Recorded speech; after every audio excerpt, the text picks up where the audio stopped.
चुनाव में कोई बदलाव की बात नहीं कर रहा, जमीन पर परिवर्तन जैसा कोई माहौल नहीं है, कोई लहर नहीं है। सहमत है सर? नहीं, लहर तो है प्रो। अगर 20 साल के बाद भी कोई खिलाफ नहीं खड़ा है, विरोध नहीं हो रहा है, तो इससे बड़ी लहर क्या होगी। प्रो इनकम्बेंसी जो पिछले 2-3 दशकों में ये टर्म आई है, वो साफ साफ बिहार में दिखाई दे रही है। क्यों? उसकी वजह सबसे बड़ी ये है, लोग बदलाव तो चाहते हैं, लेकिन उनको लग रहा है कि बदलाव भी नीतीश कुमार ही करेंगे, किसी और से उम्मीद नहीं है। जो सबसे बड़ा विपक्षी दल है उसके नेता से कोई उम्मीद नहीं है, टेस्टेड है ना वो। जो साथी दल है बड़ा, वहां कोई नेता नहीं है। तो नीतीश कुमार का कोई चैलेंजर नहीं है अगर लीडरशिप की आप बात करें। और भारत की राजनीति में कितने नेता मिलेंगे जो 20 साल सत्ता में रहें और भ्रष्टाचार का एक आरोप न लगे, उनका विरोधी भी नहीं लगाता है।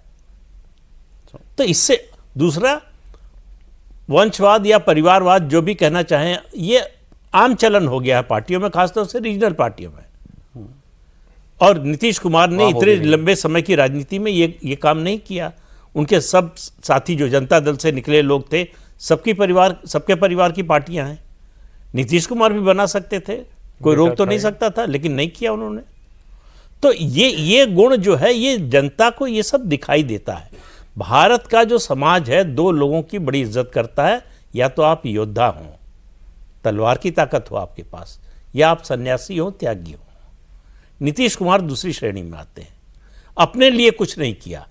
ये एक वाक्य जो है, जिस नेता के बारे में जनता बोलने लगे, समझिए कि उससे बड़ा लोकप्रिय या उससे बड़े जनाधार वाला नेता। मेरा अगला पॉइंट यही था जो आपने बोल दिया कि जो लोग नीतीश को बदलना भी चाहते हैं या ऊब गए हैं, वो भी आखिर में ये पूछने लगते हैं कि नीतीश नहीं तो कौन। कोई ऑप्शन नहीं है, कोई विकल्प नहीं है नीतीश कुमार के नाम का, क्योंकि सामने वाला टेस्टेड है ना सर। जो नीतीश कुमार के सामने, जैसा प्रदीप जी बता रहे थे कि जो सबसे बड़ा विपक्षी दल है और आरजेडी, इसमें तो खुल्लम खुल्ला ही बात होती है सर आपके शो में। तो जो राष्ट्रीय जनता दल है, उनके जो नेता हैं तेजस्वी यादव, उनके माताजी और पिताजी के राज को बिहार के जनता ने देखा है। वो सिर्फ जंगल राज नहीं है, अपराध अभी भी हो रहे हैं। दुलारचंद यादव की हत्या अभी भी हुई, सरेआम गोली मारकर हत्या हुई, लेकिन सत्ता का संरक्षण दुलारचंद यादव के हत्यारों को है, ऐसा नहीं है। जबकि राबड़ी जी के समय में और लालू जी के समय में अपराधियों को सत्ता का संरक्षण प्राप्त था। अपहरण होते थे, उसका फैसला कहां होता था, पूरे बिहार को पता है। गाड़ी उठा ली जाती थी, वो कहां पाई जाती थी, पूरे बिहार को पता है।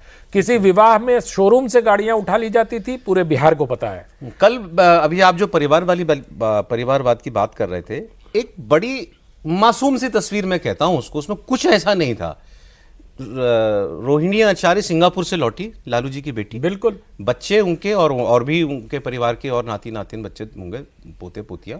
लालू यादव रात के वक्त एक गाड़ी में बैठा के उनको, कैंपर सी गाड़ी थी जो बड़ी वाली गाड़ी होती है, रात में घूमने के लिए निकले। भाई घर का बड़ा नाना दादा लेकर के बच्चों को जा रहा है, इसमें क्या है। लेकिन आप उसके नीचे जाके कमेंट पढ़िए, वो सारे कमेंट ये थे कि परिवार के अलावा कुछ दिखता नहीं है, लालू यादव के बाद ये, फिर तेजस्वी, तो तेज प्रताप, तो मीसा, तो रोहिणी, मतलब जबकि उस तस्वीर में सच कुछ नहीं था, मगर वो जो वेंट आउट लोग कर रहे थे उसके। लेकिन एक बात और देखिए, क्या लालू प्रसाद यादव, राबड़ी यादव के समय में ऐसा हो सकता था कि कोई नेता अपने परिवार के बच्चों को लेकर रात में निकल जाए सड़क पर? ये कितने लोग हिम्मत कर सकते थे? और इस समय जो आप देखेंगे YouTube पर जो रिएक्शंस लिए जा रहे हैं, यादव लोग पूछ रहे हैं कि भाई कोई पढ़ा लिखा यादव नहीं है बिहार में, केवल लालू प्रसाद यादव के परिवार के ही लोग हैं, उससे बाहर कोई यादव नहीं है। ठीक है। तो एक ये जो हम लोग बार बार बात करते हैं नीतीश कुमार के बारे में, फैटीग फैक्टर, यादवों में भी एक फैटीग फैक्टर आ रहा है। मैं ये नहीं कह रहा हूँ कि यादव खिलाफ हो गए हैं आरजेडी के या उनके खिलाफ वोट देंगे, लेकिन ये सोच, ये मतलब ये शुरुआत होती है, सवाल उठने लगा। हाँ, सवाल उठने लगा है। ठीक है, कि भाई परिवार के बाहर कोई क्यों नहीं। तो कुछ लोगों का फिर इन सब फैक्टर्स की बिना पर यह आकलन था कि इस चुनाव में सबसे बेहतर प्रदर्शन स्ट्राइक रेट के लिहाज से क्या नीतीश कर सकते हैं?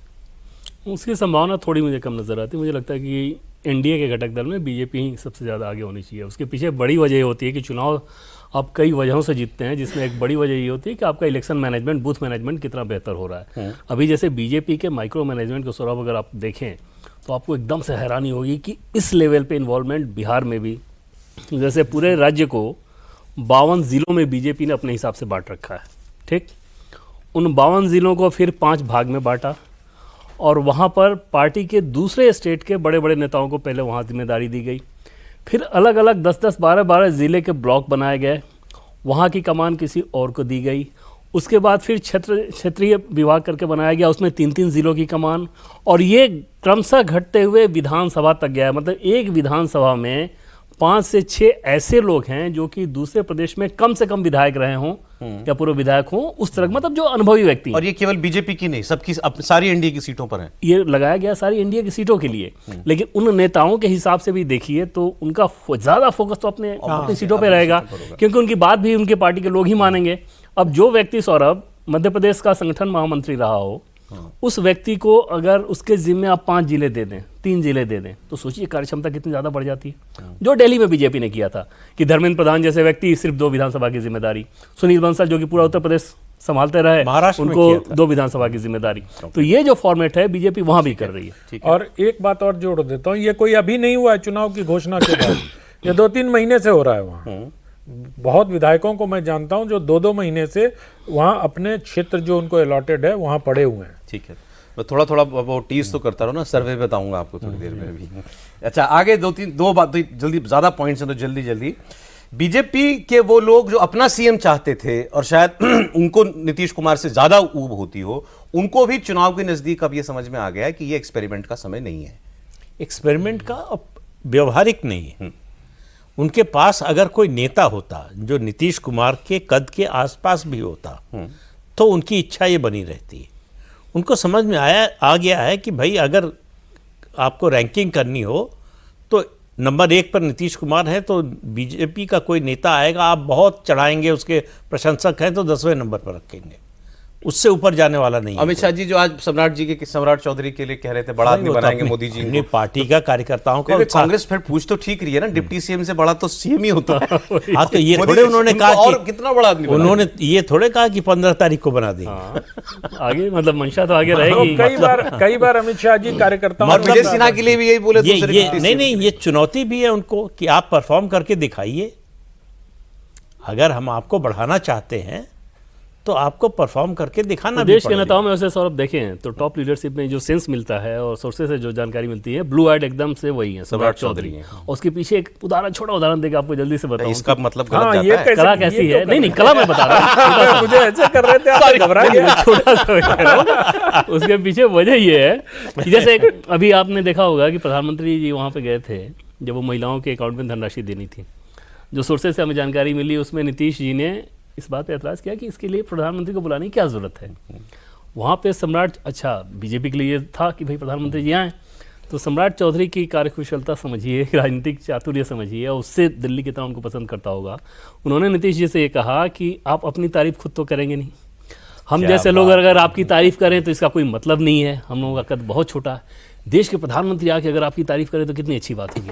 नीतीश जी तुरंत सहमत हो गए थे। ये जो कला है ना सम्राट चौधरी, ये तो कला है, मान ली बात आपकी। अब उसमें आपकी पैसे वाली बात भी आ गई, काम करने वाली। लेकिन एक जो बात आप कह रहे थे ना, अपेक्षा बीजेपी की, जिस दिन सीट अनाउंस हुआ था ना सर 101, ये अपेक्षा उसी दिन समाप्त हो गई थी। अच्छा, क्योंकि 101 में कितना जीत लेंगे और उसके आधार पर कहाँ मुख्यमंत्री अगला पॉइंट, बनेंगे। मोदी बिहार में अब भी शायद सबसे लोकप्रिय नेता है। मैं अब शायद क्योंकि तुलना वहां नीतीश कुमार से होगी, उनकी होगी तो और उनका एक अलग वोट है और ये बीजेपी का सबसे बड़ा एडवांटेज है।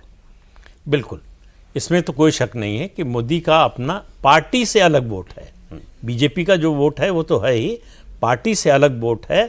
और सबसे ज़्यादा लोकप्रियता जो है प्रधानमंत्री नरेंद्र मोदी की और नीतीश कुमार की भी महिला वोटर्स में। ठीक है, वो वहाँ जिस तरह का उनके प्रति जो अनुराग है, जिस तरह का उनके प्रति कमिटमेंट है, जो विश्वास है, असली बात कहनी चाहिए कि यही लोग बदल सकते हैं और यही लोग बदल रहे हैं, यही कर रहे हैं। लोग सवाल पूछ रहे हैं कि भाई लालू राबड़ी ने 15 साल में क्या दिया हमको,